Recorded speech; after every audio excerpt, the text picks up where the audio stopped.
তুমি আমাকে মেঘ ডাকবার যে বইটি দিয়েছিলে একদিন, আজ খুলতেই দেখি তার মধ্যে এক কোমর জল।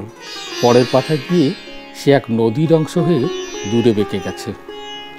আমাকে তুমি উদ্ভিদ ভরা যে বইটা দিয়েছিলে, আজ সেখানে এক পাও এগোনো যাচ্ছে না। এত জঙ্গল, গাছগুলো এত বড় হয়েছে যে মাটিতে আলো আসতে দিচ্ছে না। তুমি আমাকে ঝর্ণা শেখবার যে বইটি দিয়েছিলে, আজ সেখানে মস্ত এক জলপ্রপাত লাফিয়ে পড়ছে সারাদিন। এমনকি তোমার দেওয়া পেজমার্কের সাদা পালকটাও যে বইতে রেখেছিলাম, সেখানে আজ কত সব পাখি উঠছে, বসছে, সাঁতার কাটছে। তোমার দেওয়া সব বই এখন মরুভূমি আর পর্বতমালা। সব বই আজ সূর্য, সব বই দিগন্ত। অথচ আজকেই যে আমার লাইব্রেরি দেখতে আসছে বন্ধুরা, আমার পড়াশোনা আছে কি না জানার জন্য। তাদের আমি কি দেখাবো? তাদের সামনে কোন মুখে দাঁড়াবো আমি?